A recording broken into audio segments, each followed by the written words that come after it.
మనం ఎంతగానో hard work చేసి వెబ్సైట్ క్రియేషన్ నేర్చుకొని ఒక వెబ్సైట్ని డెవలప్ చేసాం అనుకుందాం. కానీ ఎవరైనా సరే దానికి రిలేటెడ్గా సెర్చ్ ఇంజన్స్లో, ఫర్ ఎగ్జాంపుల్ గూగుల్ లాంటి సెర్చ్ ఇంజన్లో మనకి సెర్చ్ చేస్తూ ఉన్నప్పుడు మన వెబ్సైట్ అన్నది అక్కడ రిజల్ట్స్లో రాలేదనుకోండి, మనకి చాలా బాధ అనిపిస్తుంది అనమాట. ఓకే, ఫర్ ఎగ్జాంపుల్ చూడండి, Java full stack course in Telugu. Okay, so Java full stack course in Telugu అనగానే ఫస్ట్ స్పాన్సర్డ్ రిజల్ట్స్ వస్తాయి కదా. సో స్పాన్సర్డ్ రిజల్ట్స్ అంటే ఎవరైతే గూగుల్కి మనీ పే చేసి వాళ్ళ రిజల్ట్స్ పైకి తీసుకురావాలనుకుంటారో అవి. ఓకే, సో అవి ఈవెన్ మనం కూడా చేయొచ్చు. కాకపోతే ఆల్వేస్ ఎలా స్పాన్సర్డ్ మీద మనం డిపెండ్ అవ్వడం కరెక్ట్ కాదనమాట. సో ఆర్గానిక్ వేలో, అంటే సో ప్రాపర్ వేలో మనం మన వెబ్సైట్ని క్రియేట్ చేయడం ద్వారా టాప్లోకి తీసుకురావాలి. కానీ ప్రతిసారి మనం తిరిగి మనీ పే చేసి యాడ్స్ ఇచ్చుకొని స్పాన్సర్డ్లో టాప్లో మన వెబ్సైట్ వచ్చేట్టుగా మనం చేయకూడదు. సో మీరు అబ్జర్వ్ చేస్తే Java full stack course in Telugu అనేటప్పటికీ సో టాప్లో ఏవైతే కొన్ని స్పాన్సర్డ్ రిజల్ట్స్ వస్తాయో అవన్నీ మనీ పే చేసినవి. ఇంకా అవి కాకుండా నెక్స్ట్ మీరు అబ్జర్వ్ చేస్తే మనది ఇంకా ఫస్ట్ 2 ప్లేసెస్లోనే మనది రావటం జరిగింది.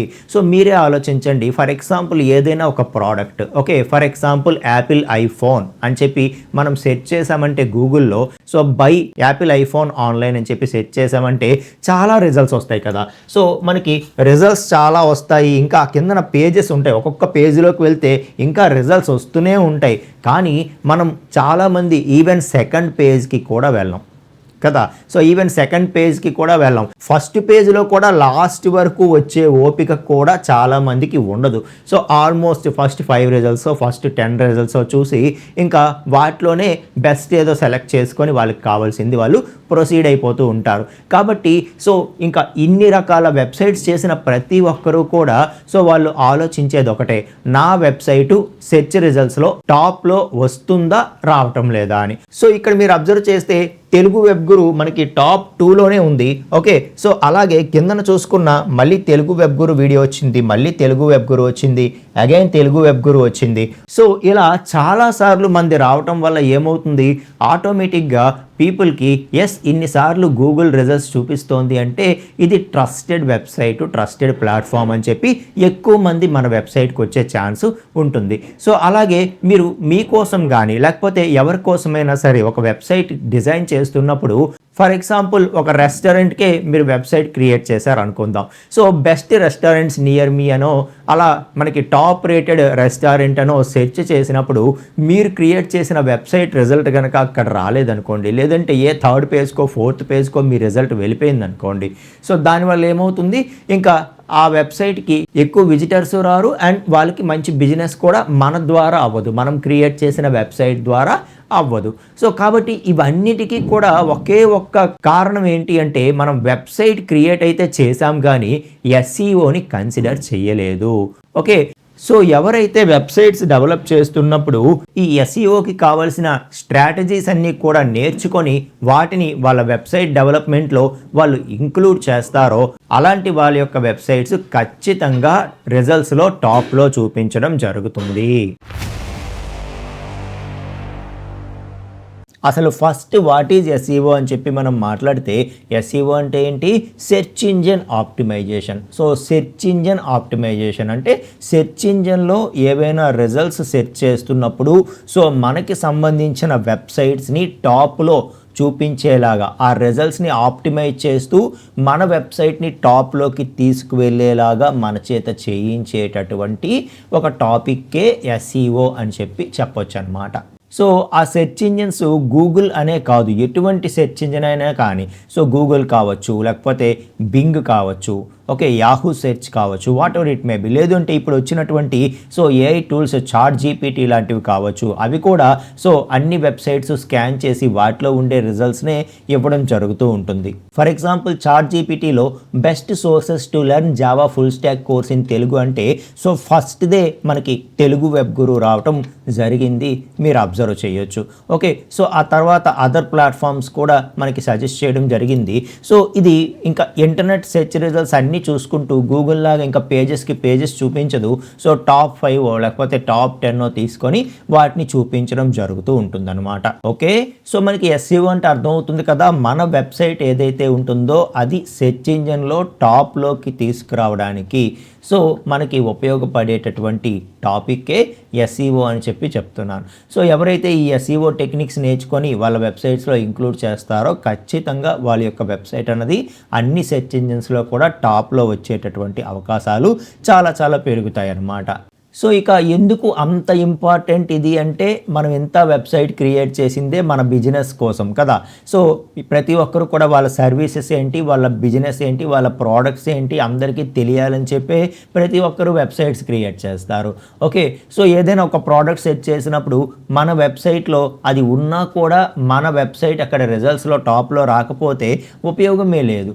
ఎందుకంటే మనం అనుకున్నట్టే ప్రతి ఒక్కరు కూడా టాప్ ఫస్ట్ పేజ్లో ఉండే రిజల్ట్స్ మాత్రమే చూడటానికి ఇష్టపడతారు. ఓకే, అది కూడా ఫస్ట్ 5 ఫస్ట్ 10 మాత్రమే చూస్తారు. కాబట్టి సో మన వెబ్సైట్ అన్నది ఆల్వేస్ ఫస్ట్ 10లో అట్లీస్ట్ ఫస్ట్ పేజ్లోనైనా ఉండేలాగా చూసుకుంటే సో మనకి ఎందుకైతే మనం ఈ వెబ్సైట్ క్రియేట్ చేసామో దానికి ఒక మీనింగ్ అనేది వస్తుందన్నమాట. కాబట్టి సో ఎస్ఈఓ అన్నది చాలా చాలా ఇంపార్టెంట్. ఇది ఉంటేనే మనం అనుకున్నది సాధించగలుగుతాము అని చెప్తున్నాను. ఇక ఎస్ఈఓ టైప్స్ గురించి మాట్లాడితే మనకి జనరల్గా ఆన్ పేజ్ ఎస్ఈఓ అని, ఆఫ్ పేజ్ ఎస్ఈఓ అని, టెక్నికల్ ఎస్ఈఓ అని చెప్పి మనం ఈ 3 డిఫరెంట్ టైప్స్లో మనం ఎస్ఈఓని ఇంప్లిమెంట్ చేస్తూ ఉంటాము.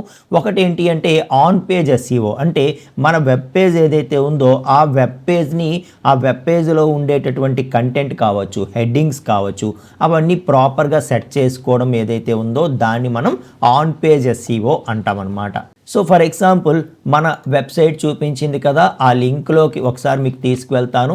సో మీరు అబ్జర్వ్ చేస్తే ప్రతి వెబ్సైట్కి ఒక టైటిల్ ఉంటుంది, అలాగే హెడ్డింగ్స్ ఉంటాయి. ఓకే, సో అలాగే డిస్క్రిప్షన్ ఉంటుంది. సో మెయిన్ కీవర్డ్స్ ఉంటాయి. సో ఏమేమి నేర్చుకుంటామన్నది మెయిన్ కీవర్డ్స్ ఉంటాయి. ఇవన్నీ కూడా కంపల్సరీగా మనం కన్సిడర్ చేయవలసి ఉంటుందన్నమాట.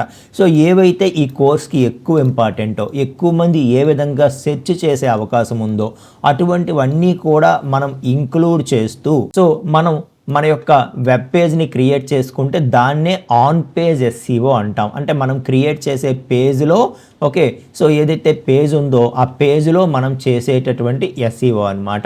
సో కేవలం టైటిల్, హెడ్డింగ్స్, డిస్క్రిప్షను ఇది మాత్రమే కాదు, ఈవెన్ మనం ఏవైతే ఈ వెబ్సైట్లో ఇమేజెస్ యూజ్ చేస్తామో ఆ ఇమేజెస్కి ఇచ్చిన నేమ్స్ కూడా చాలా ఇంపార్టెంట్ అనమాట. ఓకే, సో ఫర్ ఎగ్జాంపుల్ చూడండి, మెంబర్షిప్స్ లింక్లో మనకి కోర్సెస్కి ఈ మన మెంబర్షిప్లో ఏ కోర్సెస్ ఇంక్లూడ్ అవుతాయని చెప్పి ఇక్కడ నేను ఇచ్చాను. సో వీటిలో ఇక్కడ నేను ఇమేజెస్ ఏవైతే ఇచ్చానో ఆ ఇమేజెస్ కనుక మీరు అబ్జర్వ్ చేస్తే for example open image in new tab అంటాను, మీరు అబ్జర్వ్ చేయండి.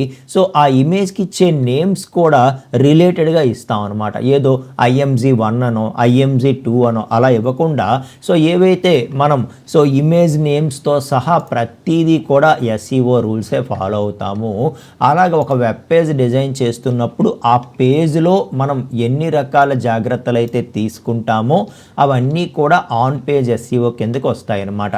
టైటిల్ కానీ, లేకపోతే హెడ్డింగ్స్ కానీ, డిస్క్రిప్షన్ కానీ, ఇంకా ఎక్కువ మంది సెర్చ్ చేసే కీవర్డ్స్ అన్నీ కూడా మనకి ఉండేలాగా మనం డిస్క్రిప్షన్ క్రియేట్ చేసుకోవడం కానీ, ట్యాగ్స్ కానీ, ఇవన్నీ కూడా చాలా చాలా ఇంపార్టెంట్ అని చెప్తున్నాను. దాన్నే ఏమంటాము, ఆన్ పేజ్ ఎస్ఈఓ అంటాము. ఇక second one of page SEO అంటే ఏంటంటే, ఆఫ్ పేజ్ ఎస్ఈఓ అన్నది మన వెబ్ పేజ్లో మనం చేసేది కాదు, మన వెబ్ పేజ్కి బయట మనం చేసేదన్నమాట. ఓకే, సో ఇప్పుడు for example on page SEO ఇంతకుముందు మనం చూసింది ఎలాంటిదంటే మన గురించి మనం చెప్పుకోవడం. సో నేను చాలా మంచివాడిని, నాకు ఇది వచ్చు, అది వచ్చు, నాకు ఇది ప్రొఫిషియంట్ ఉంది, అది ప్రొఫిషియంట్ ఉంది, సో నా వల్ల చాలామంది సక్సెస్ అయ్యారు, ఇది నా గురించి నేను చెప్పుకోవడం అంతా కూడా ఆన్ పేజ్ ఎస్ఈఓ కింద కన్సిడర్ చేయొచ్చు అనమాట. ఓకే, సో అదే ఆఫ్ పేజ్ ఎస్ఈఓ అంటే ఇంకా నేను నా గురించి చెప్పకూడదు, బయట వాళ్ళు చెప్పాలన్నమాట. ఓకే, సో అంటే ఫర్ ఎగ్జాంపుల్ ఎక్కడో ఒక యూట్యూబ్ వీడియోలోనో, ఒక గిట్ హబ్లోనో, ఒక డిస్కషన్ ఫారంలోనో సో ఎవరైనా సరే ఏ కోర్స్ బాగుంటుంది, ఇది లేకపోతే జావా అనే కోర్స్ ఎక్కడ నేర్చుకుంటే బాగుంటుంది, పైథాన్ అనే కోర్స్ ఎక్కడ నేర్చుకుంటే బాగుంటుంది, వెబ్సైట్ డిజైన్ ఎక్కడ నేర్చుకుంటే బాగుంటుంది అంటే సో అదర్స్ ఎవరైనా మన గురించి అక్కడ రాశారనుకోండి, సో ఇది నేను ఇక్కడ నేర్చుకున్నాను, నాకు ఇది చాలా ప్లస్ అయింది ఇలా రాశారనుకోండి, లేకపోతే ఒక లింక్డ్ఇన్ డిస్క్రిప్షన్లోనో, లేకపోతే సోషల్ మీడియాలో ఎవరైనా మన గురించి షేర్ చేశారనుకోండి, లేదు అంటే మన వెబ్సైట్ తాలూకా లింక్స్ అన్నీ కూడా మనం షేరింగ్ చేయడం, సోషల్ మీడియాలో షేర్ చేయడం కానీ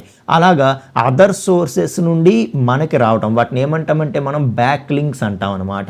సో ఆ బ్యాక్ లింక్స్ అన్నీ కూడా important, social sharing important.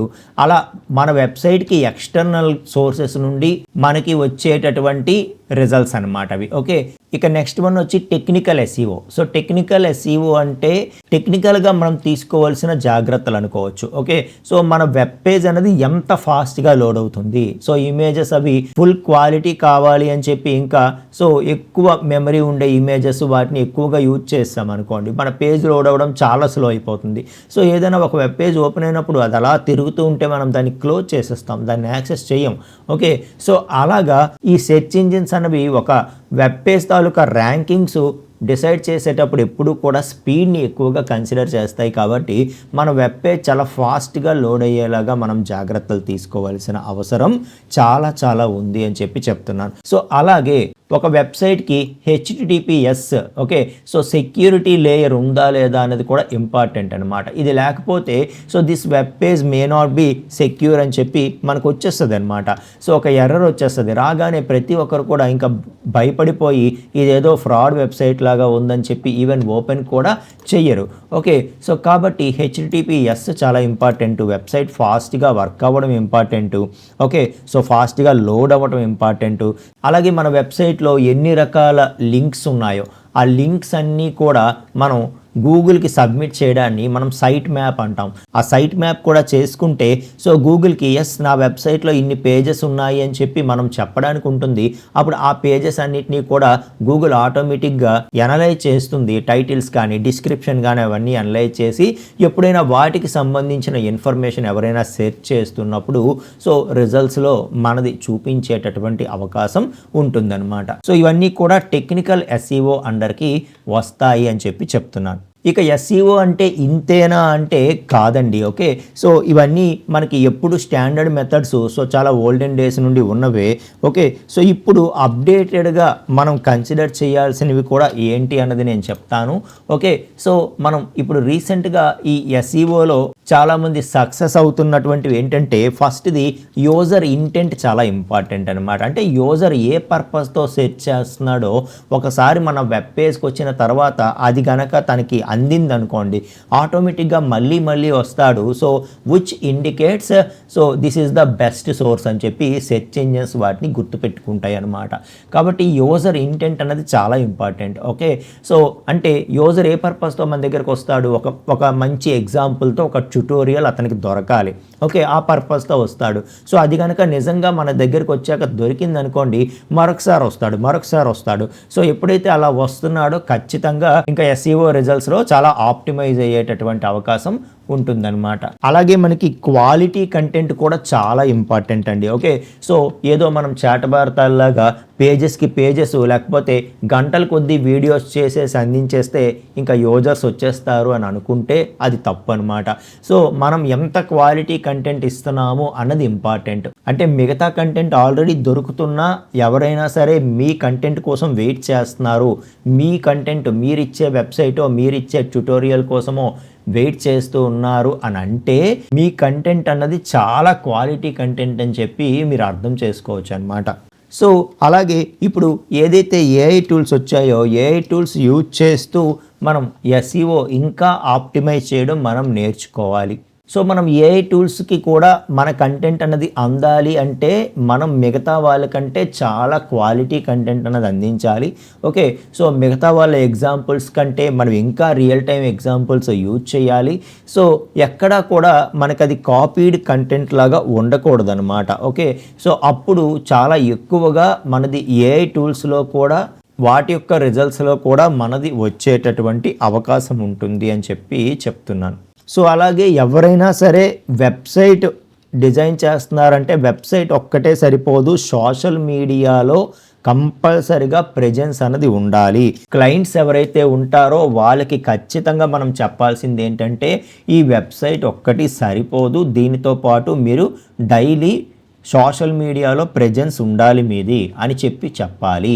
Okay, అప్పుడు ఇంకా మన రిజల్ట్స్ అనేవి పైకి వచ్చేటటువంటి అవకాశం పెరుగుతుంది అని చెప్పి చెప్తున్నాను. సో వీటిలో భాగంగా ఎక్కడైనా సరే నాకు బెస్ట్ కీవర్డ్స్ ఎక్కడ దొరుకుతాయి అంటే మీరు గూగుల్ కీవర్డ్ ప్లానర్ కానీ ఊబర్ సజెస్ట్ కానీ ఇటువంటివి మీరు యూజ్ చేయొచ్చు. సో వాటిలో మనకి ఏంటంటే ఎక్కువ మంది దేన్ని సెర్చ్ చేస్తూ ఉన్నారో అవి మనకి దొరుకుతాయి ట్యాగ్స్.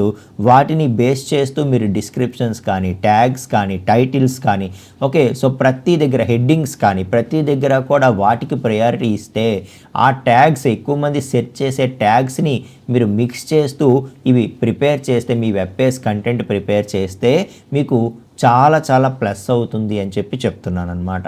సో మీకు ఎస్ఈఓ అంటే ఏంటి, ఇందులో ఏమేమి ఉంటాయి, ఏ విధంగా దీన్ని ఇంప్లిమెంట్ చేయాలి అని చెప్పి మీకు ఒక మంచి ఓవర్వ్యూ వచ్చింది అనుకుంటున్నాను. ఈ వీడియో కనుక మీకు యూస్ఫుల్ అయింది అనిపిస్తే ఇలాంటి యూస్ఫుల్ కంటెంట్ని ప్రతిరోజు ఒక వీడియోతో మీ ముందుకు వస్తున్నాము. మీరు మా నుండి వచ్చే కంటెంట్ మిస్ అవ్వకూడదు అనుకుంటే వెంటనే ఛానల్ని సబ్స్క్రైబ్ చేసి పెట్టుకోండి. నెక్స్ట్ వీడియోలో ఇంకొక టాపిక్తో కలుసుకుందాం ఫ్రెండ్స్. Thank you.